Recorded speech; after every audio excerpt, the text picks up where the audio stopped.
¿Qué tal? ¿Cómo están? Muy buenas noches a todos. Gracias por estar conectados desde muy temprano a este evento organizado por la Universidad César Vallejo. El día de hoy inauguramos nuestro ciclo de seminarios totalmente gratuitos. Sabemos que la educación no puede parar. Es por eso que estamos desarrollando este tipo de eventos académicos pensando solo en ustedes. Mencionar también que en estos momentos estamos en vivo y en directo a través de UCB Radio y también por la señal de TV Cosmos. Nos pueden seguir. El día de hoy vamos a hablar sobre un género periodístico muy importante. Hablaremos sobre la entrevista y su adaptación a las redes sociales. Y para ello hemos invitado a uno de los mejores entrevistadores en el rubro deportivo. Él ha tenido la oportunidad de entrevistar a grandes deportistas, grandes directores técnicos. Asimismo, sigue muy de cerca la selección peruana, ¿no? Estamos hablando de Michael Zúcar, que una de sus últimas entrevistas una de las últimas que realizó fue al Bambino Pons, gran narrador argentino que es conocido por su peculiaridad al momento de narrar los goles. Ya está con nosotros Michael, a quien doy la bienvenida y gracias por aceptar la invitación. Michael. Esa fue una de las más difíciles, ¿ah? Ya voy a profundizar. Antes quisiera agradecerte, John, a ti por la iniciativa, por el interés de invitarme, a la gente de la Universidad César Vallejo, a los que siguen el programa por la radio, y a todos los chicos y chicas que están conectados. He visto varias chicas. Me alegra mucho que las chicas estén cada vez más apasionadas con el deporte y con el periodismo deportivo en sí. Y es un placer estar aquí con ustedes para compartir algo que nos apasiona a todos, ¿no? Porque entiendo que si están aquí conectados, dedicándole un rato de su tiempo a esta charla, es porque les apasiona, al igual que a mí. Así que listo para compartir con ustedes y pasarla bien. Sí, Michael, quiero agradecer también a todos los periodistas, estudiantes y comunicadores que están conectados a esta sala.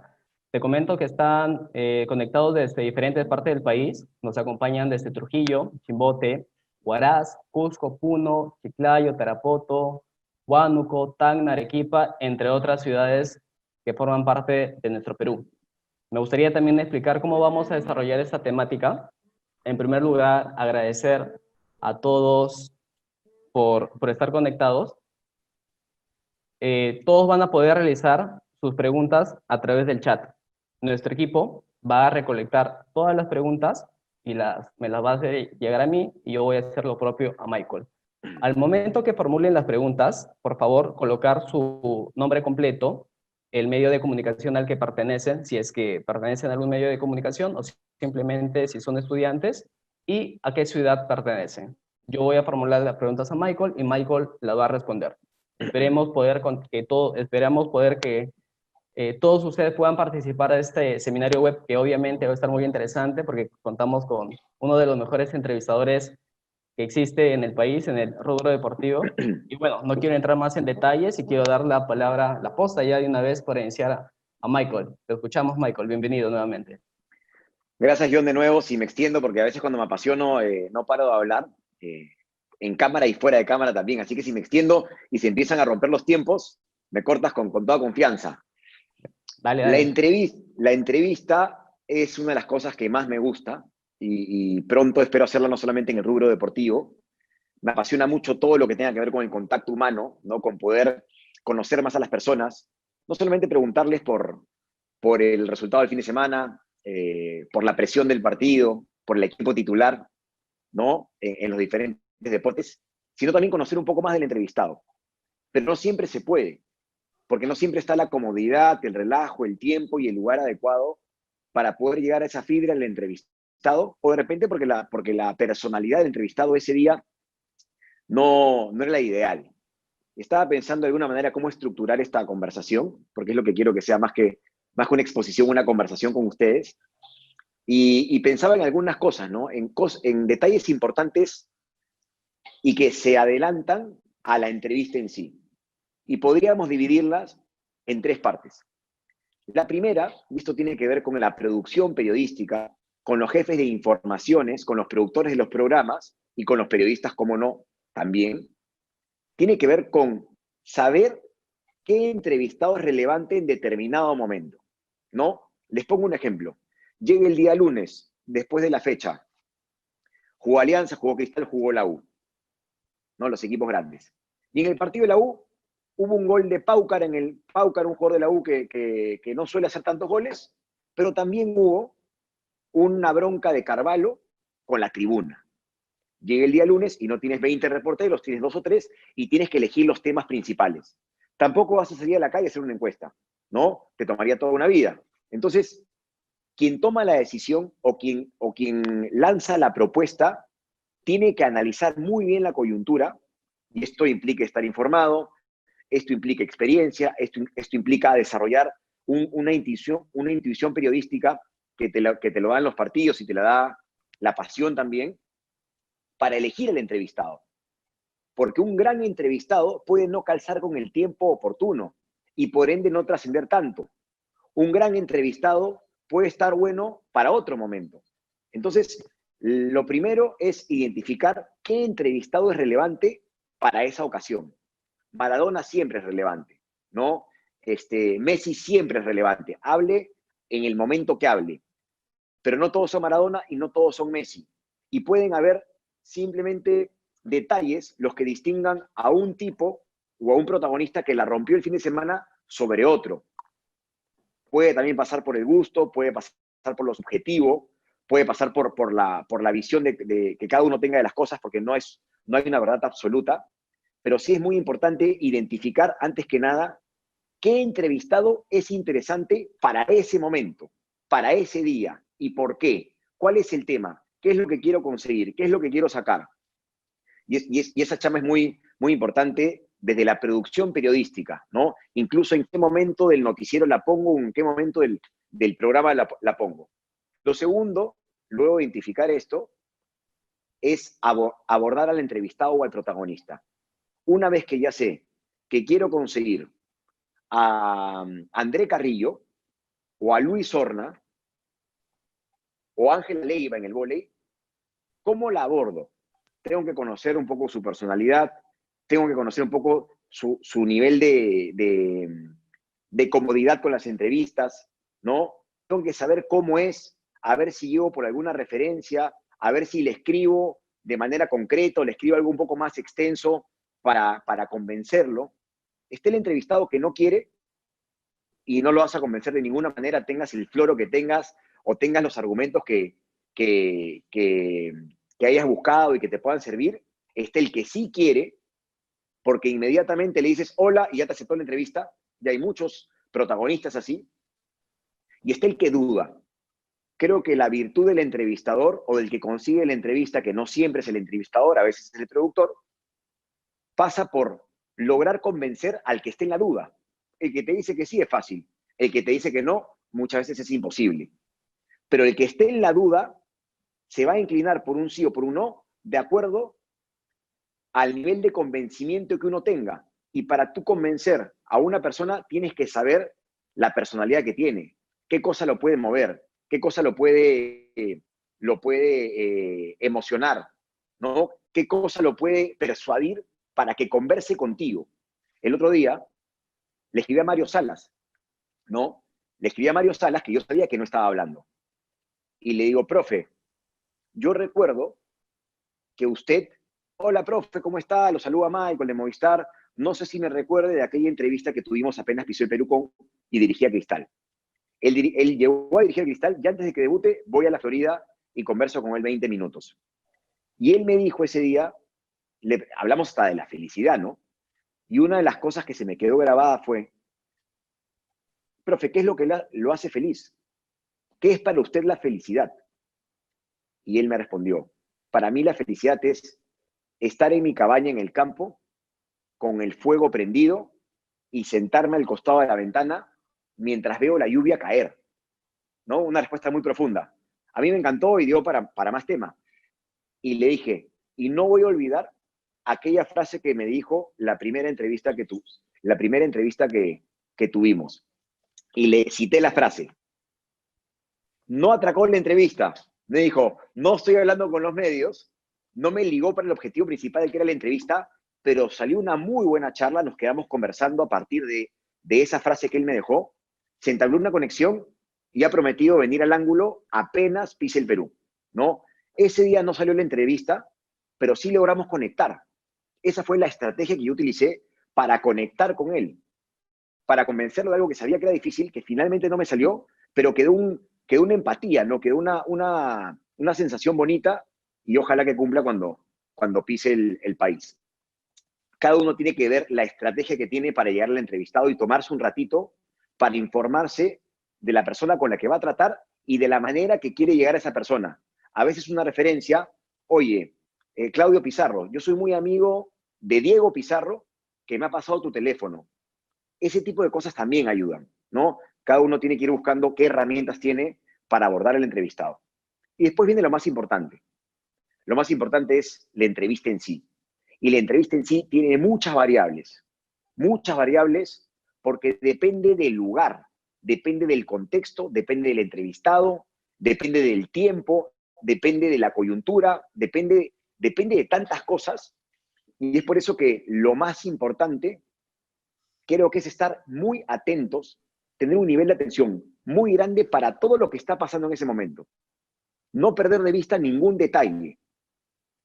Porque una cosa es estar en la cancha y tener espacio para hacer dos preguntas, y preguntas muy rápidas, y ni siquiera sabes a quién vas a entrevistar porque no sabes quién te va a decir que sí y quién te va a decir que no cuando acabó el partido.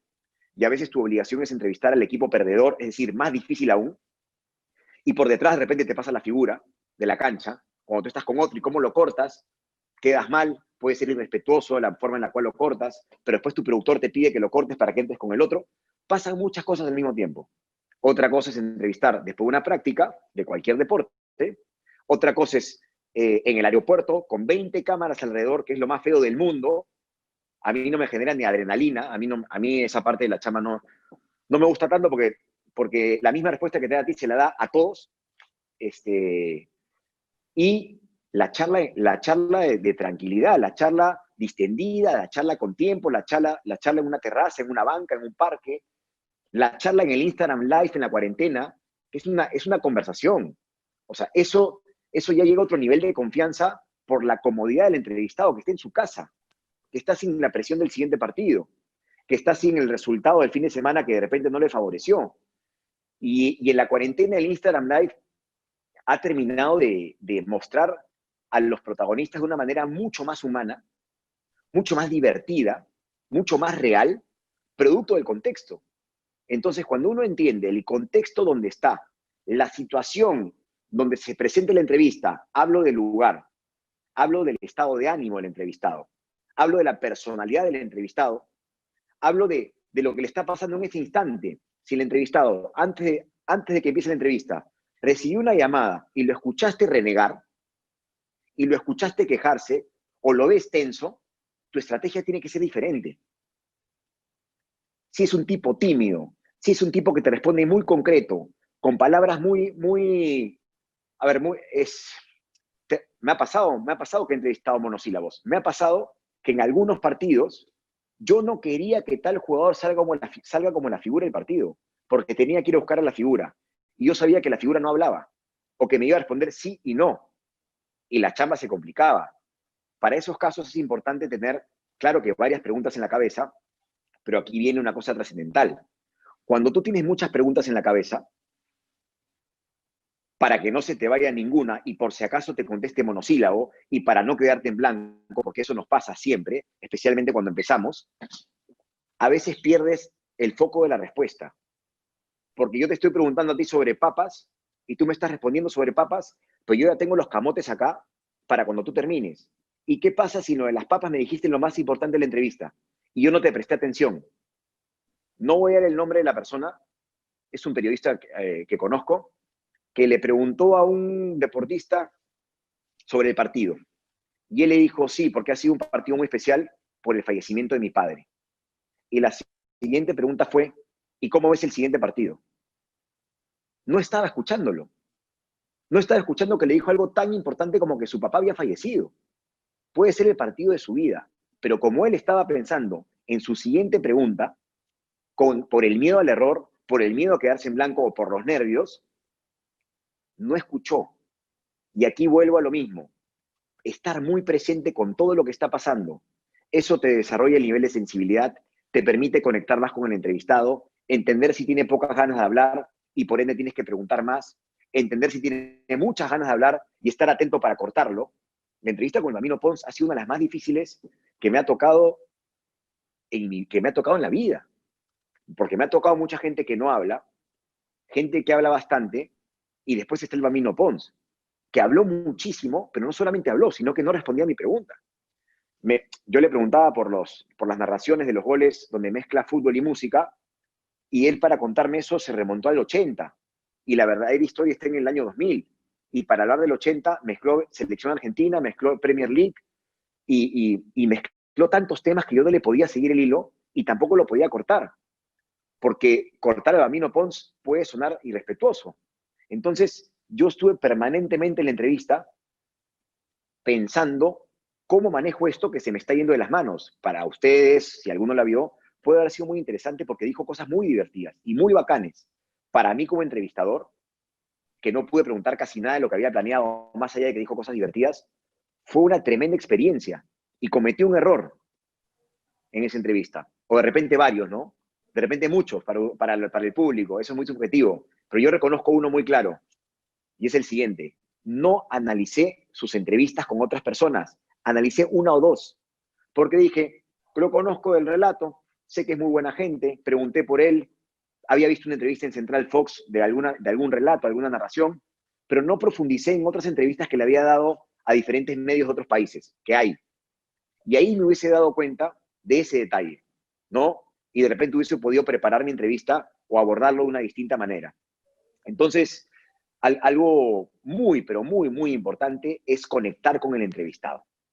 La información, por supuesto que es absolutamente necesaria. Eso no es negociable. Es como ir a un campo de batalla, ¿no? Tú a un campo de batalla vas a llevar diferentes armas, ¿no? Llevarás una granada, llevarás una pistola, llevarás una bazooka, llevarás un escudo, de repente es polémica, te tienes que proteger. Vas a llevar muchas armas, tú tienes que ir preparado, tú no sabes cuál vas a usar, pero tú tienes que tener las armas. Esas armas son la información. Cuánto habla, cómo está, alguna entrevista previa para saber qué dijo, o para seguir por esa línea, o para no repetir el tema, ¿no? Vas con muchas armas, con todas las que puedas, pero será la entrevista cuando decides cuáles usas y cuáles no. No tienes que usar todas. Puede que no sea necesario. Y estar muy abierto a lo que no planeaste.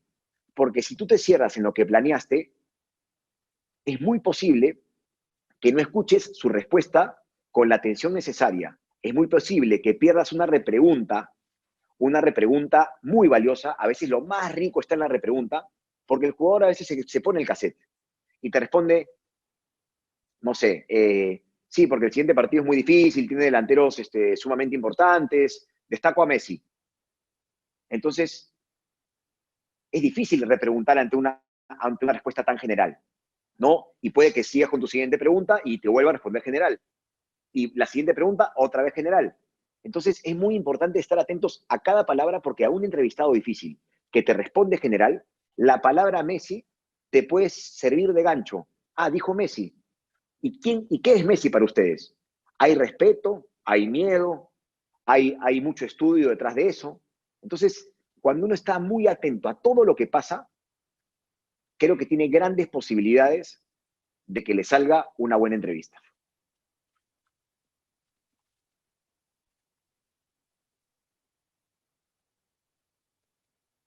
Yo, que estás por ahí, ¿te sigo o respondemos preguntas?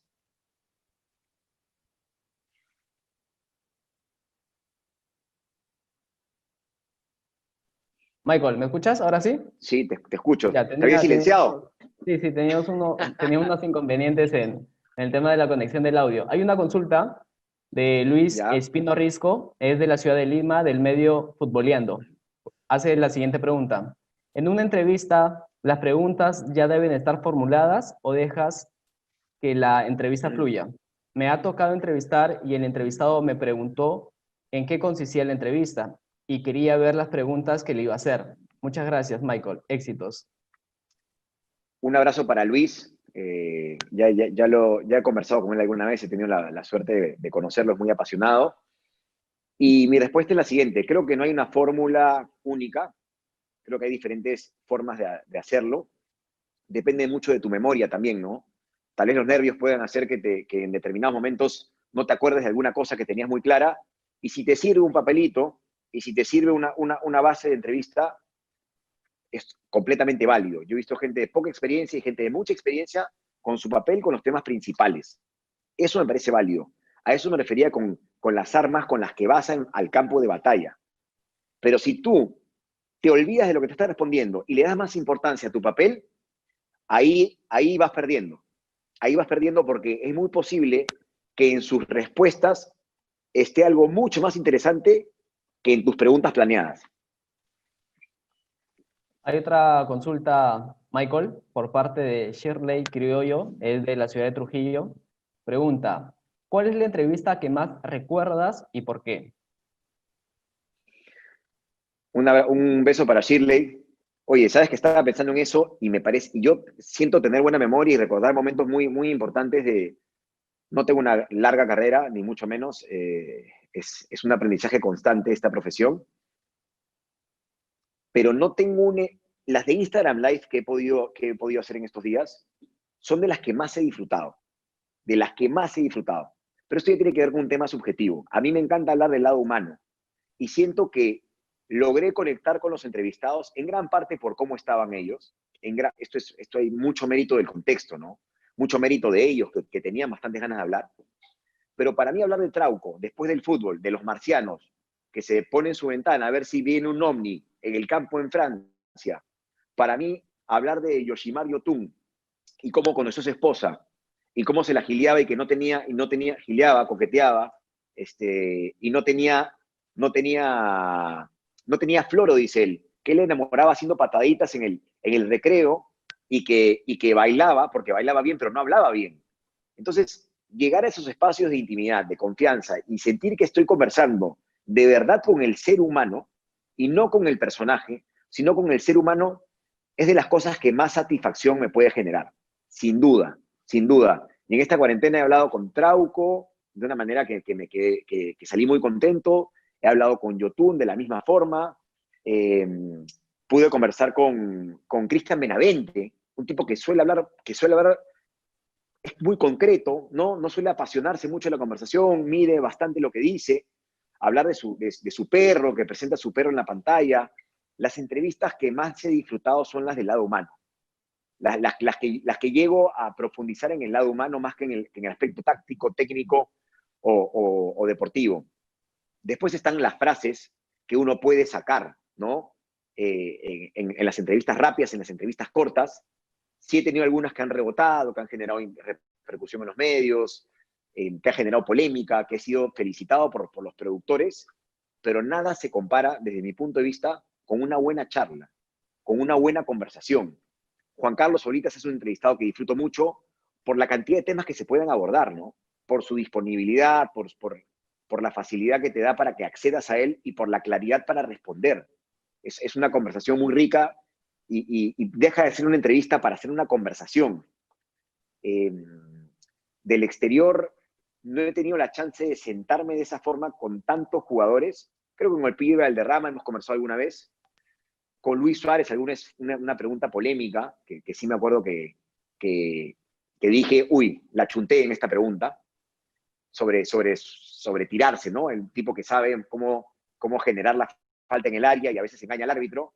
Y fue una pregunta que rebotó, que generó repercusión y que sentí que la formulé de la manera correcta, pero no fue una charla.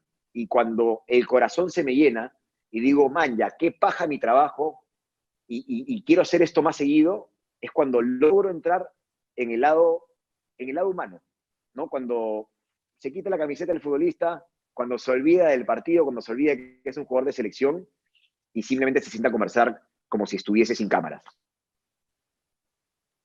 Hay otra consulta, Michael, por parte de Regner Saavedra, de Corporación Radio, es de la ciudad de Piura. Indica lo siguiente: de hecho, que las entrevistas presenciales son muy ricas, pero ahora con la coyuntura actual, ¿cómo tener mayor expectativa con el entrevistado si en su mayoría son virtuales? Es que ese es el reto. Creo que la entrevista virtual, como les comentaba en la respuesta anterior, te exige más. ¿Por qué te exige más? Porque si el entrevistado está cómodo, la de Montaño también me encantó, me habló, Montaño, perdón que haga el paréntesis, Montaño me habló de su época en el Parma, de su amistad con Buffon y de que vivía con Hernán Crespo. Cosas que nunca había hablado en televisión y nunca había hablado después de un entrenamiento porque no se daba el momento. Y regreso a la pregunta. No es una... A ver, uno puede ver el vaso medio lleno o medio vacío. Nada como el cara a cara, ¿no? Nada como el tú a tú. Hay una energía en el ambiente, hay algo que no se puede tocar y que genera una serie de emociones y sensaciones que lo hacen todo mucho más adrenalínico.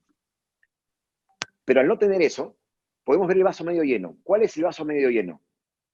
El vaso medio lleno es que el futbolista está en la comodidad de su casa. El futbolista está disponible, el futbolista está con tiempo. El deportista, saquemos el nombre futbolista, yo también me lo quiero quitar. Mucho fútbol, hablemos de todos los deportes. El tenista, el maratonista, el voleibolista, el basquetbolista, está cómodo. Al estar cómodo, tú estás en la obligación de poder llegar a un lugar más profundo del habitual. No tiene partidos, no está entrenando tan seguido, no está siendo criticado, no hay demasiada presión, está en su hábitat, está en su cuarto, está en su sala, está con sus hijos, viene seguramente de ver una serie, de ver televisión. Entonces, tu obligación es mayor, porque tus dificultades se redujeron. Creo que es ahí donde uno tiene que decir, ok, si tengo estas condiciones ideales para entrevistar, más allá de no estar cara a cara, me tengo que plantear el reto de no hacer las mismas preguntas de siempre, de que no me responda lo mismo de siempre, de ir más allá. Entonces creo que la distancia de hoy no debemos tomarla como un impedimento, sino como una oportunidad. Gracias, Michael. Hay otra consulta por parte de Diego Ábalos. Indica, ¿cómo no perder el hilo de la entrevista? Indica que también tiene una página llamada El Buchero 10 y ha entrevistado a varios jugadores de primera división y otros periodistas. ¿Cómo no perder el hilo de la entrevista? Mira, yo soy súper disperso y tengo facilidad para desconcentrarme. Tanto así que le he mandado saludos a Diego, a Shirley, y no recuerdo el primer nombre y me olvidé del anterior, ¿no? Le pido disculpas, me dispersé, escuché la pregunta y me perdí el hilo de lo que yo me decía y perdí el nombre. Si me lo recuerdas, sería genial, John, para después agradecerle por la pregunta. Diego Me Alonso. pasa, Diego Alonso, perfecto, un saludo para él. Me pasa seguido porque soy disperso. Tengo una personalidad que por eso creo que me gusta tanto mi chamba, porque mi chamba me obliga a estar concentrado, me obliga a estar presente, estar muy presente. En vivo, imagínate, te dispersas en vivo y, y vas a meter la pata, vas a patinar. Tienes que estar muy presente. Y me ha pasado que en entrevistas que no son en vivo, me he desconcentrado. Me he desconcentrado. ¿Qué pasa en ese momento? Es probable que te quedes un ratito en blanco, es probable que hagas una pregunta que no tenía casi nada que ver con lo que venía, pero el salvavidas, y esto te puede pasar a mí por disperso, y a cualquiera que está empezando por nervios, o porque pasó un carro, o porque el de la cámara dijo algo, o porque pasó un pájaro, te puede pasar, o porque estás con problemas, todos tenemos algún rollo en la cabeza. Mi sugerencia ahí es tener mucha información y tener estas preguntas salvavidas al costado. Yo no digo que porque tú escuches la respuesta del entrevistado no estés pensando en una siguiente pregunta. Digo que tengas tu siguiente pregunta, pero que te enfoques más en la respuesta. Esa siguiente pregunta te sirve. Si te responde monosílabo, si te responde muy corto, si te agarras frío con la respuesta o si pierdes el hilo. A mí esa pregunta base que he tenido ahí, o esa información con la que llego, que uno la va grabando en la cabeza y se queda como pequeñas herramientas que uno tiene para abordar la entrevista, me ha servido muchas veces cuando me he distraído. Entonces, ok, no le seguiste el hilo, de repente perdiste algo bacán que te estaba diciendo, pero al menos no quedaste mal, ¿no? Al menos te salva y te permite reinsertarte en la entrevista y ya llegará el momento para que otra vez regreses al lugar donde estabas si es que te pareció interesante y te quedaste en blanco. Michael, como te había mencionado, también estamos en vivo a través de UCB Radio, es nuestra radio online que tenemos por la universidad, y justamente tenemos una consulta de un oyente. Indica lo siguiente, él es Luis Fernando Ramírez Osejo, es del medio de comunicación digital Los Palos Son Así, es de Lima. Indica lo siguiente, ¿cómo quitarse los nervios previos a la entrevista cuando toca hacer coberturas en vivo y a ras de cancha? ¿Su nombre cuál era? Perdóname, para saludarlo. Luis Fernando Ramírez. Luis Fernando, ¿cómo estás? Gracias por la pregunta. Mira, los nervios son inevitables, ¿ah? Los nervios son muchas veces lo que te mueve. Los nervios son lo que además hace que esto te termine gustando y generando una serie de emociones que no son fáciles de describir cuando algo te gusta. Y cuando algo te gusta, tienes miedo de meter la pata, pues. Tienes miedo de equivocarte. Eso es absolutamente normal. Y creo que la mejor forma de combatir los nervios es con la experiencia, ¿no? El momento de mayores nervios, o los dos momentos de más nervios en mi carrera han sido cuando me iban a dar pase para la maratón del año 2000, la primera que transmitió Movistar, creo que fue el 2011. Fue mi primera aparición en vivo. Fueron 40 segundos, ¿ah? Solo 40 segundos. No pude dormir el día anterior, pensando que iba a estar en vivo. ¿Y qué pasa si la friego en vivo? Solo 40 segundos. Y yo era de hablar, ¿ah? Era, no como hoy, pero hace 10 años igual hablaba bastante. Igual estaba muy nervioso. Tan nervioso que ya quería que pase el domingo. Yo quería que eso acabe, ¿no? Y decía y me preguntaba, ¿así va a ser toda mi carrera? O sea, cada vez que me den pase en vivo voy a estar así de nervioso. Pucha, no voy a disfrutar nunca mi chamba. Mentira. Esto es una cosa que con y veo gente acá también que tiene mucha experiencia y que seguramente en sus trabajos ha ido ganando bastante experiencia y viendo las cosas de forma distinta cuando ha ido pasando el tiempo. Es el nervio en general no se va a ir del todo, pero el nervio que te bloquea, el nervio que te hace no disfrutar el momento, el nervio que te puede perjudicar, sí se va a ir con la suma de partidos o se va a reducir bastante hasta que aparezca un reto mayor. Yo empecé en esta maratón, después hice tenis, hice reserva, hice primera. El día que hice primera, otra vez apareció el nervio, porque era un reto mayor. Pasó el nervio, me fui acostumbrando, y el otro momento que yo de verdad que estaba muy nervioso, salió bien, felizmente, todo salió bien, pero estaba muy nervioso, fue cuando Daniel Peredo, en el año 2015, octubre del año 2015, viajo a mi primer partido de eliminatorias con la selección. Y yo hacía cancha con Daniel, con Flavio y con Pedro. Colombia, Perú en Barranquilla. Y yo vi que Daniel estaba nervioso. O sea, lo vi. Yo estuve con él todo el día. Vi su tensión. Vi el estadio repleto. Yo estaba en una tarima porque no había... Eso el reportero de cancha en el exterior y con las nuevas reglas FIFA es complicado. ¿Eh? Estábamos en una tarima con 3 metros hacia abajo, como el estadio Matute, que tienes ese hueco entre la tribuna de Occidente y la cancha. Bueno, había un hueco igual. O sea, estaba en una zona incómoda. Y Daniel, o sea, además que estaba incómodo, 32 grados, interno, con un productor que era súper exigente, y con la gente de peso, pues Pedro, Daniel y Flavio. Y Daniel agarra y dice, va a debutar Perú en la eliminatoria, no sé qué, y cuando llega a mi parte de presentación, el que leía muy bien cómo jugar, ¿no? Con las personalidades de cada uno, y no solamente va a debutar Perú en la eliminatoria, va a debutar con el cuaderno lleno de datos. Él me molestaba con lo del cuaderno y la información. Hizo una presentación que te pone arriba, que además es extensa. Yo recuerdo que esos segundos de presentación tenía mariposas en el estómago, estaba sudando. Yo ya quería que acabe la presentación, porque estaba muy nervioso. Salió bien, creo que no se notaron tanto los nervios que tenía por dentro, pero es inevitable. O sea, los nervios son parte de lo que uno debe enfrentar la primera vez que aparece en vivo, y las primeras 20, y las primeras 30, y de repente las primeras 40. Y después, día a día, solamente hay una palabra que lo resuelve, que es los partidos, ¿no? Los minutos en vivo. Gracias, Michael. Ya que hablaste acerca un poco de la intimidad que hay cerca de los camerinos, hay una pregunta muy interesante acerca de ese tema. Daniel García Alzamora, es de Chiclayo, consulta lo siguiente. Netflix lanzó el especial 20 años del fútbol argentino y en los años 90 los periodistas hacían entrevistas al momento del gol, ras de cancha, una sintonía muy cercana al campo, inclusive en la intimidad del camerino. Hoy en día no pasa ello, pero existe un límite en la entrevista o una línea delimitada en este género periodístico que se deba de respetar. Es una pregunta buena la que propone Daniel. Un saludo para él y para toda la gente de Chiclayo. Eh, sí, en los 90 había más permisos, ¿no? Y creo que también había mucho más relajo de parte del futbolista. La industria no era tan grande como hoy. Y de parte del deportista. Para los que están viendo la serie de Michael Jordan, ¿no? Michael Jordan hablaba en el vestuario, Michael Jordan hablaba antes del partido, Michael Jordan hablaba después del partido, y estamos hablando de Michael Jordan, o sea, del mejor de la historia del básquet. Entonces, creo que tiene que ver con un tema de épocas.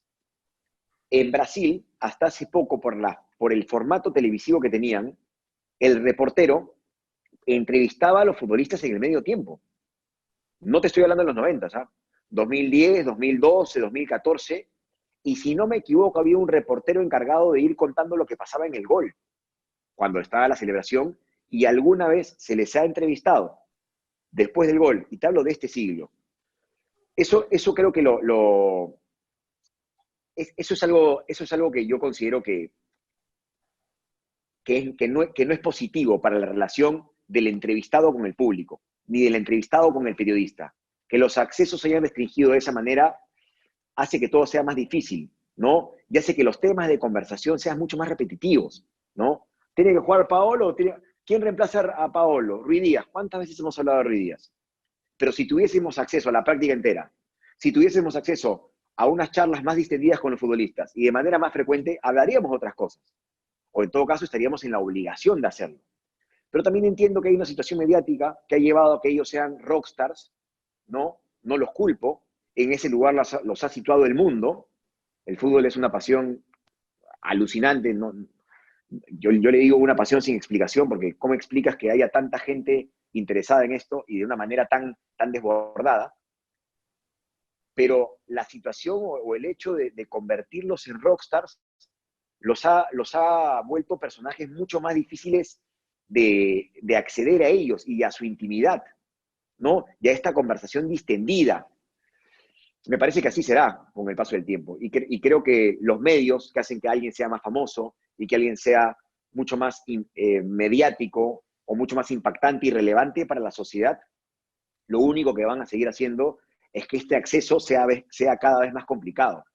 Y la chamba de los jefes de prensa es importante, porque ellos deben de lograr que este impacto mediático no termine por distanciar más a periodistas y personajes, pero tampoco de que el personaje termine estresado de la cantidad de atenciones que tiene que dar, o de entrevistas que tiene que dar, o de autógrafos que debe firmar. Entonces, hay un punto medio. Por eso digo, la chamba del jefe de prensa es muy importante, porque tiene que lograr que esta comunión no se rompa, hacer su mejor esfuerzo para darle al periodista y a la televisión y a los medios información relevante, no solamente la clásica respuesta de tenemos que ganar este partido, ¿no? Esforzarse por darnos algo más y darle al público algo más, pero también cuidar al jugador de la cantidad de pedidos que tiene y de la cantidad de estrés al que está sometido. Pero no creo que con el paso del tiempo volvamos a lo de los 90, ¿sabes? Yo pensaría que cada vez es más complicado. Michael, una pregunta de Hugo Rodríguez, él es periodista del diario Libero, pero de la ciudad de Trujillo. Indica lo siguiente: vivimos tiempos de cambios con redes que vivimos tiempos de cambios con redes. ¿Qué recomendarle a los chicos sobre el nuevo perfil del periodista deportivo? ¿Puedes repetirme la pregunta, por favor? Claro, claro. Vivimos tiempo de cambios con redes, o sea, la adaptación de las redes sociales, ¿ya? Ujú, ¿Qué recomendarle a los chicos sobre el nuevo perfil del periodista deportivo? Él es Hugo Rodríguez, de la ciudad de Trujillo, y es periodista del diario Libero. ujú. Un saludo para Hugo y un abrazo para toda la linda gente trujillana. Creo que sí, las redes nos dan una gran ventaja, ¿no? Y también de alguna manera yo les voy a compartir mi visión de cómo enfocar algunas situaciones de periodismo deportivo, pero arranco con lo de las redes. Las redes nos permite practicar permanentemente. En esta cuarentena he hablado con 3 o 4 chicos por Instagram Live de 15, 16, 18 años. ¿Ustedes creen que yo a esa edad podía darme el lujo de conversar por redes sociales con algún entrevistado, con algún futbolista, con algún periodista, e ir practicando desde tan joven. No, tú tenías que pactar una entrevista, ir con tu cámara, citarlo en algún lugar. Ahora las redes permiten que uno pueda empezar a practicar de manera individual. No tienes que esperar que te contrate un canal, no tienes que esperar que te llame una radio, no tienes que esperar a tener 50.000 seguidores para que tú levantes el teléfono o le escribas a alguien, le pidas una entrevista y empieces a practicar. Y vas a mejorar. La práctica, sin lugar a dudas, como en todos los rubros, te va a hacer mejorar. Y es una práctica, además, que tiene la posibilidad de tener público en vivo. Es decir, estás sometido de alguna forma al nervio del error, al miedo del error, al miedo a la equivocación. A mí me dio muchísimo gusto ver a 3 chicos de 16 años hacer entrevistas diariamente con diferentes personajes mucho mayores que ellos y exponerse ante este temor. El temor de fregarla, el temor de preguntar mal, el temor de equivocarme, el temor de cómo se me ve, el temor de mi inexperiencia. Pero la única forma de vencer al temor es con argumentos. Y los argumentos, ¿cómo los consigues? Y los recursos, ¿cómo los consigues? Equivocándote, enfrentando. Entonces las redes sociales hoy día son un arma y una herramienta muy valiosa para empezar desde más temprano. No digo que a tiempo completo. Estudien, chamen en lo que quieran, pero si les apasiona la entrevista, dense un espacio para probarse con las redes. Y ni siquiera tiene que ser en vivo, ¿eh? Pueden agarrar YouTube, o sea, subir un material editado a YouTube, ¿no? Grabar de alguna manera por el celular y después cortarlo si de repente sienten que se equivocaron y no quieren poner una parte donde cometieron algún error o les parece que va a ser mucho más ágil la entrevista o más divertida de presentar editada, háganlo. Pero expónganse a ese tú a tú que hoy día las redes permiten. Otra consulta, Michael, de Yulisa Sánchez. Ella es de la Universidad César Vallejo, Lima Norte. ¿Qué es lo que caracteriza a un buen periodista deportivo? Un beso, Yulisa, y un abrazo para toda la gente de Lima Lima Norte. Norte. Sí. Uy, yo creo que esto es muy subjetivo, ¿ah? Yo creo que es muy subjetivo. Yo no creo tanto en las reglas demasiado escritas. Tiene mucho que ver con los gustos, pero te puedo decir que hay algo que no le puede faltar a ningún periodista deportivo. No hay forma alguna de que el periodista deportivo logre resaltar si no tiene una virtud que estoy seguro que si están aquí, ustedes la tienen: la pasión. Si esto no te apasiona, no contagias. Si tú no contagias, no emocionas. Y si no emocionas, puede ser molestia, puede ser alegría, puede ser conexión con la persona que te está viendo, pueden ser muchas sensaciones las que tú puedes compartir a través de tu pasión y a través de tu relato, de una polémica, de una entrevista, de un discurso, del relato de un gol, de un comentario, de una dinámica con la pareja con la que conduces, de una presentación y de distintas formas.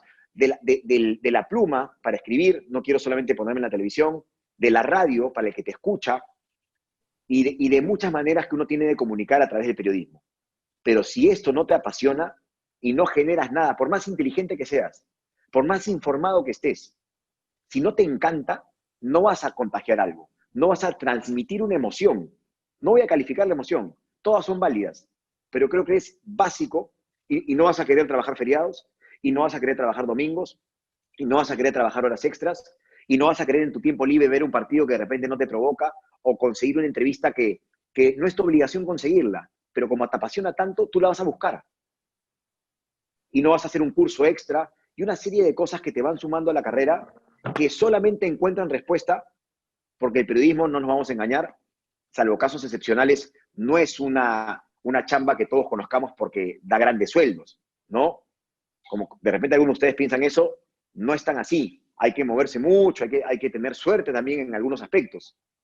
Entonces, lo económico no es lo que moviliza un periodista deportivo. Tampoco es el ser famoso, porque la gente se da cuenta.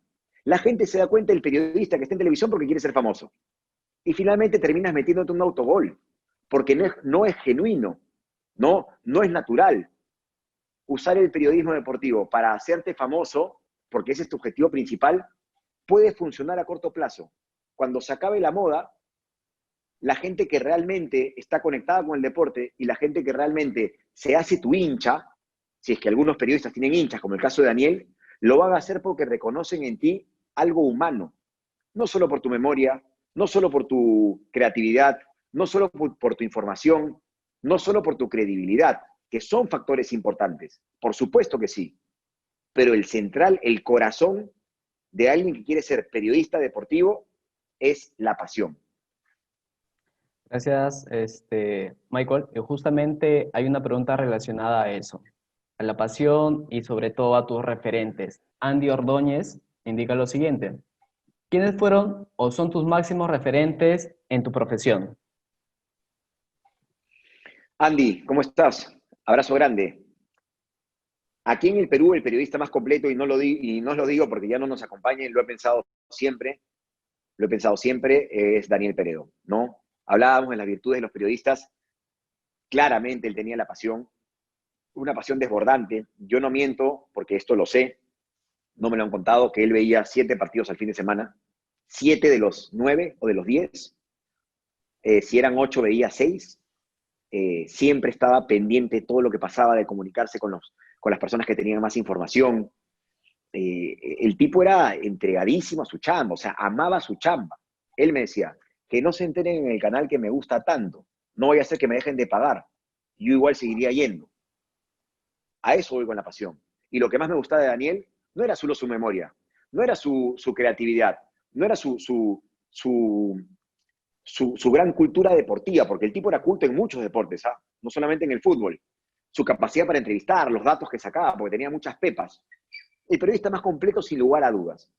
Pero todo eso que él tenía no hubiese tenido el mismo impacto, porque nadie prepara una narración. Puedes preparar algunas cosas, pero ese relato que le salía del estómago y del corazón surgía porque amaba la profesión, porque amaba lo que hacía. Entonces, si yo sumo todas las cualidades un poco más externas que he mencionado a la capacidad de Daniel de contagiar y de transmitir, para mí es el referente principal. Yo ni siquiera sé si en el exterior hay un periodista tan completo. De los que yo he seguido, ojo. Me encanta el Pollo Viñolo como conduce, me encanta Diego Latorre como comenta, me encanta Mr. Chip y sus datos, me encantan muchos, me encantan. Me encanta Benedetto en la cancha, Titi Fernández, pero alguien tan completo, no recuerdo ahorita alguien tan completo. Daniel lo tengo en un lugar muy especial y después de mis compañeros aprendo muchísimo, ¿no? Eso es otro tema, que lo hablaba justo con un amigo hoy día, le conté que iba a hacer esta charla con ustedes, que ella también es periodista. El no tener miedo de preguntar y de aprender, no importa si es mayor o menor que tú. Siempre puedes aprender algo de alguien más, especialmente en esto que es tan subjetivo. Yo de Rebagliati trato de aprender el nivel de claridad para explicar temas legales, por ejemplo, ¿no? Que engloban al fútbol, temas de federación, estos temas que a veces son complicados de abordar, la claridad de Diego para explicar táctica, la claridad de Diego para sintetizar las cosas, que a veces a los que hablamos un poco más nos cuesta, yo lo admiro, ¿no? Lo frontal que es José Chávarri, ¿no? Que a veces dice las cosas sin filtro y como las tiene que decir. A veces cruza la línea. Él aprenderá seguramente de nosotros a ser un poco más cauto. Pero yo de él aprendo la frontalidad. La capacidad que tiene Pedro muchas veces, a algunos le gustará, a otros de repente no tanto, pero a mí me encanta, de envolverte en su relato, así sea largo, y de tener tan buena memoria para la historia. Y de Fernando Busquiza, de ser tan concreto para darle información. Por eso Fernando y Pedro se complementaban tan bien. De Alan 10 en la radio para ser divertido, porque es muy desde lo deportivo, él igual es divertido. Ni qué decir de Franco Cabrera y su irrupción en el periodismo para hacerlo mucho más ameno, ¿no? El ingreso de Franco para mí en el periodismo va a marcar un antes y un después, porque creo que muchas ideas que vengan de aquí al futuro van a querer incluir a un personaje que logre esa armonía en el grupo, más allá de que sepa un poco menos de fútbol o de táctica.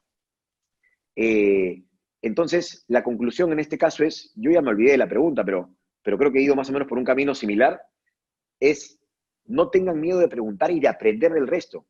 Yo trato de ser una esponja permanentemente, de aprender de los más, de los que vienen, un poco más jóvenes que yo, de los que vi cuando era chico y de los que veo todos los días en el programa.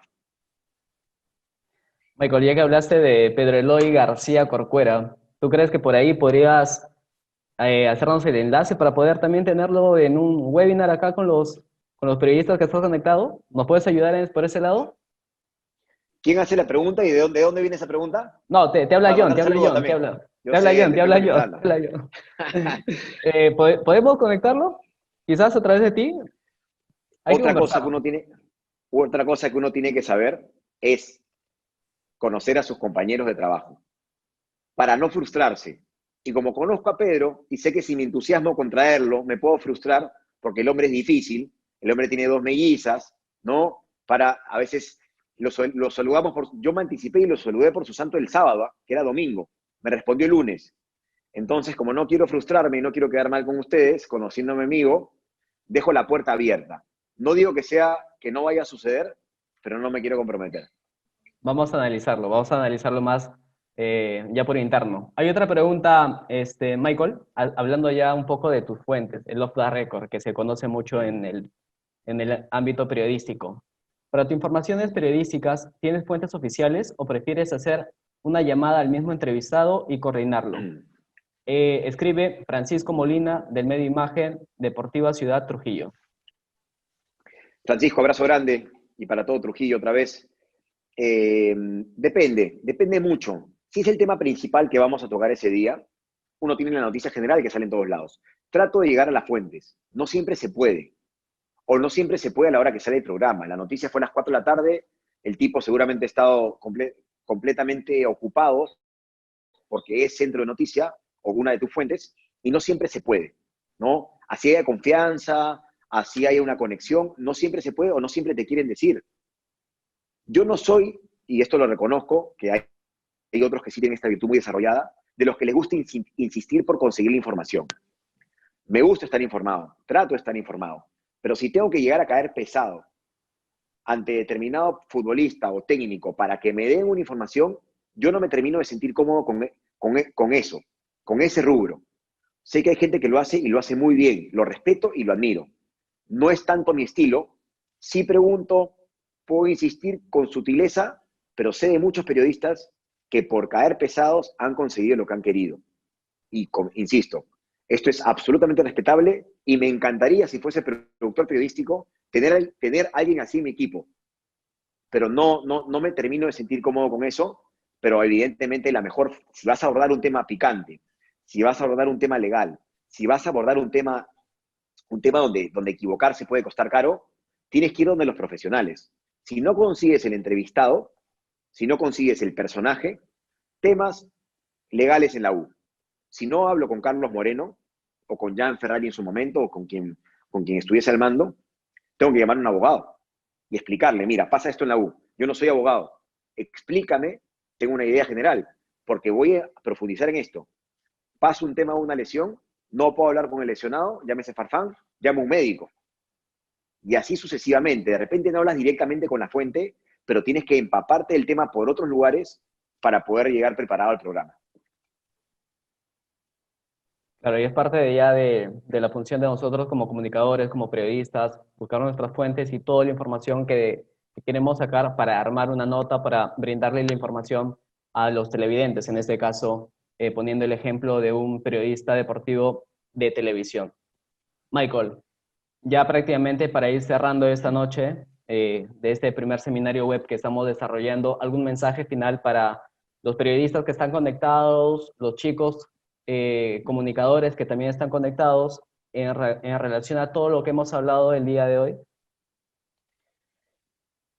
Primero que nada, muchas gracias, John, a la universidad, a ti, a todos los que se han conectado por estar en este espacio de su tiempo, pudiendo hacer otras cosas más que hayan decidido quedarse aquí.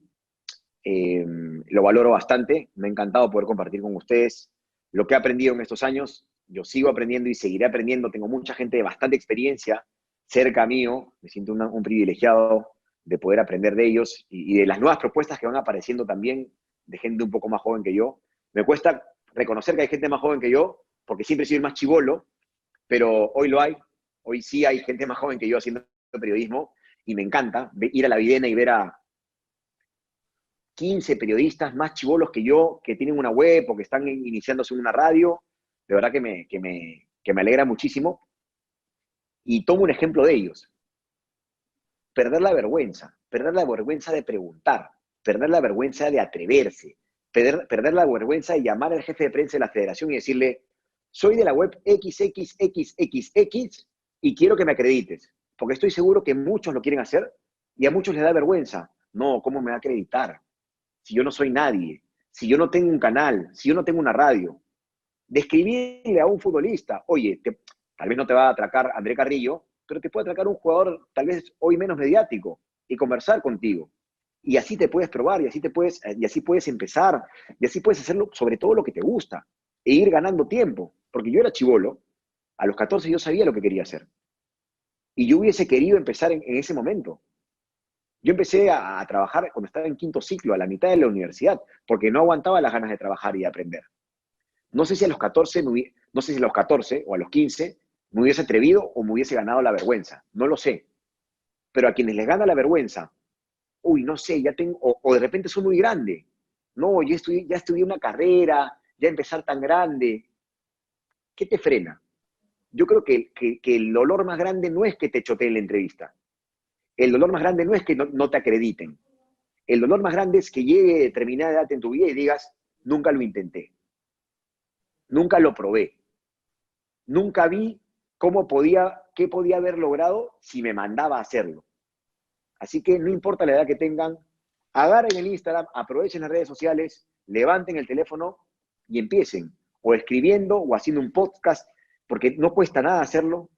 Incluso los recursos técnicos no son tan complicados y es una época donde de repente el cara a cara se va a complicar, pero hay muchas otras cosas muy valiosas que podemos aprovechar y que tienen que ver con perder el miedo al rechazo, perder el miedo al error, el miedo a equivocarse y mandarse nada más.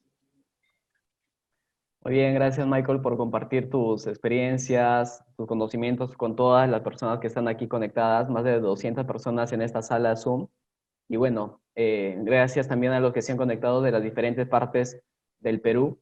Este es uno de los primeros webinars que vamos a desarrollar. El día viernes vamos a estar con Álvarez Rodríguez. Ya luego vamos a estar lanzando nuestra publicidad por las redes sociales para que de igual forma se puedan inscribir. Eternamente agradecido a ti, Michael, por la conexión. Esperemos que quizás más adelante desarrollar una segunda parte de este conversatorio, ojalá se pueda, para que seguir compartiendo con los presentes y quienes deseen sumarse también a este tipo de capacitaciones virtuales. Gracias, Michael. Gracias, John. Gracias a ustedes, a todas las personas que se han conectado. Qué lindo que hayamos compartido con tanta gente. Y nada, no se olviden de lo último. Atrévanse nomás. El otro día le escribí, con esto cierro, yo veía cebollitas de chibolo. Era hinchaza de cebollitas. Hinchaza. Es más, uno de mis proyectos era juntarlos otra vez y hacer un reportaje largo, un programa de eso. O sea, así me impactó de chico. Y un día agarré mi celular y dije, los voy a buscar. Y empecé a buscarlos en el celular, a averiguar sus nombres reales porque no los conocía, esto ha sido hace 20 años, y di con el Colo, que era uno de los protagonistas. Y hoy conversamos seguido, o sea, y el tipo no tiene la más mínima idea quién es Michael, el periodista de Perú, o sea, ni tampoco le importa. O sea, a lo que voy es, cualquiera de ustedes podría haber hecho lo mismo, escribirle, presentarse y ver qué sale. Ese es lo último que quería compartir y mandarles un abrazo grande y que aprovechen esta cuarentena para que el tiempo que estamos en casa se convierta en tiempo útil. Bien, gracias a todos los presentes. Nos despedimos así de este primer seminario web. Los esperamos el día viernes a todos quienes deseen participar del siguiente webinar que vamos a tener a Augusto Álvarez Rodríguez. Ya van a poder inscribirse en nuestras diversas plataformas de la universidad. Gracias a todos. Reciban un saludo cordial de parte de todo el equipo de la Dirección de Comunicación y ya nos estaremos viendo en un próximo seminario web. Muchas gracias a todos los presentes. Buenas noches.